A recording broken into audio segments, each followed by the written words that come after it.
Lyndon Labayan. Okay, hi guys, my name is Lyndon. I'm a software developer, hobby wedding videographer, and this is a part 3 of my 2024 what's in my camera bag, what's in my wedding videography kit. Part 1 was the ceremony reception kit, part 2 was the main kit, and part 3 is basically just everything else, so we'll get right into it. Alright, we're going to start with this Nanak bag. This is Nanak's 40-liter duffel, and what's inside is Nanak's 13L cubic organizer. This thing's actually pretty good. It's just a huge duffel bag. It fits the 13L and the 17L and like all the little tiny other organizers, but pretty neat. I've got in here my lights, and sometimes I don't need a rugged case for it. Sometimes I feel like it's just enough to be able to, you know, I want to be able to grab this thing with handles or put it over my shoulder. This bag is perfect, and this is perfect because it fits in the duffel and also another case, which I'll show you in a second. But in here is where I keep my lights. So this is the Aperture Lightstorm 60X. They can be powered with V-mount or with AC adapter. They can also be powered with this NPF battery plate. I've been using these for 3 years now. This is my 3rd year. The smaller Cobb style lights don't have this ability to, I don't know if you can see this, the LED is actually moving back and forward, and there's a focusing element up front that helps you adjust throw, so you can have the light spread out or like be more of like a more harsh spotlight if you want, depending on how far you are from the action. That, and it's a monster. Like, it's pretty scratched up. I've dented this because it's fallen over, and I've almost destroyed one of my like V-mount batteries that doesn't turn on anymore. I should get rid of it. I'll show you in a second. Yeah, so 2 of these. I've got 4 V-mount batteries in here. So this is a Neewer 99 watt hour. I've got a Momin 99 watt hour. Both of these do DTAP, and they also do USB-C power delivery. So these are the main batteries. I got backup batteries right here. I've got a 99 watt hour Momin, 95 watt hour Momin. These are super cheap, like $100. So these are great for backup batteries. And yeah, you can swap out the adapter plate for the V-mount batteries or for the NPF style batteries if you need them. All right, so close this. So this is what's really cool about this 13-liter N cubic from Nanak, is that you can take this is a Maximum tool case from Canadian Tire. So I think $100, $110 on sale. But yeah, you'll notice it's very Nanak Pelican-esque in size and in build. Pretty light, has wheels and a retractable handle. And if I open it up here, you'll notice I've also got a Pelican organizer system in the lid. I glued this up here. It's not moving. But yeah, so if I want to, I can take this light kit. If I need it in a hard case for some reason, I don't want to use the duffel, I shove it in here, and ta-da! Hard case and my lights and batteries and whatever, all in here. But again, like if I don't want to use this for lights, I want to use this for like a secondary camera kit for some reason, you just take the organizers out, I take my lights out and rearrange that to fit like lenses, cameras, or whatever, and all for $200. Yeah, not sponsored, obviously. I'm nobody from nowhere, but Nanak with these divider systems and these cubic organizer systems, pretty sweet. I'm gonna bet there's like way more backpacks and bags that these cubic organizers will fit into. So yeah, really great investment. Yeah, check it out.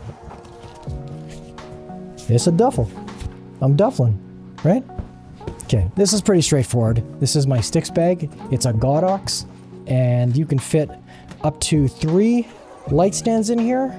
You can fit up to 4 light stands. I would normally take either these Photo Republic ultra lightweight light stands or these Neewer, I would call them medium duty. They're not really heavy duty. Oh yeah, that's right. So I had one of these. I was using one of these light stands for, there's a side story here. I was using one of these light stands for a shot outside during a fireworks display, and it fell over. You know, I was talking about that light that was banged up. Check this out. Look how banged up this battery is. Is that even gonna focus? I'm too far back. But either way, can you hear that? There's something shaking inside. Oops, I hit the mic. There's like stuff shaking inside. I should probably get rid of this. Probably a fire hazard. But so I probably should not be using these lightweight stands for these lights. But yeah, these newer ones have been pretty good. Not as heavy duty as I'd like them to be. Compact enough where I'm able to put it in this bag and still carry it if I need to. Boom. Okay, moving on.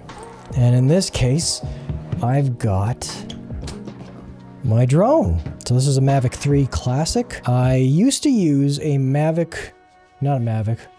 2. And I was quite happy with the image quality, to be honest. The battery life and the image quality was more than enough. What wasn't enough was every time I sent this thing up in the air, the Mini 2 would give me like harsh wind or strong wind warnings every time, telling me to land. And I was just sent into these like panic attacks while trying to capture footage on wedding days. I'm not even in a super windy area. Like, this is the prairies. I can blame global warming or whatever. It didn't feel super windy to me, but whenever I sent this up, always warnings. So I decided to get a stronger drone. The Mavic 3 Classic, priced pretty well for what it is. Great 4K image. I can shoot D-Log, and I don't get warnings on this thing. I don't have the Fly More bundle. One battery's enough. 30 minutes of flight time, more than enough. You know, I've been thinking of actually picking up the Mini 4 for days when it's not windy, and I can fly it in places where I can't fly this. An FPV drone would be nice too, you know? The Avata 2 would be pretty sweet, but whatever. For now, Mavic 3 Classic. All right, now this last piece of gear is easily the #1 best investment I made that wasn't like related to actual like shooting, like a camera body, lens, or whatever, and that's a cart, but not just a regular cart. It is a foldable double-decker cart with this like retractable drawbridge door for the bottom section.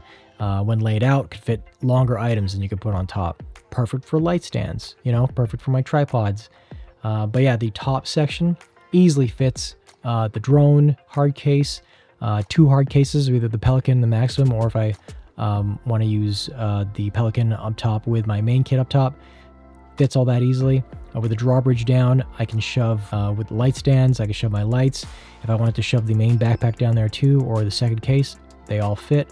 Fits easily in most SUVs. Smaller cars might be a problem, but we have a Ford Explorer right now, fits in there just fine.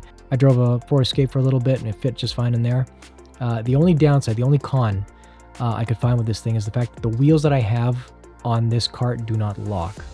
So that would be nice. Not really a deal breaker, but if I could find a double decker with the same dimensions with locking wheels and could still fold up, that would be ideal. But yeah, I think this was around like 200 bucks. Totally worth. Probably, no, easily the best investment I made when it comes to like shooting weddings solo. But yeah, that wraps it up, guys. This is probably the last kit video of what's in my camera bag for the year.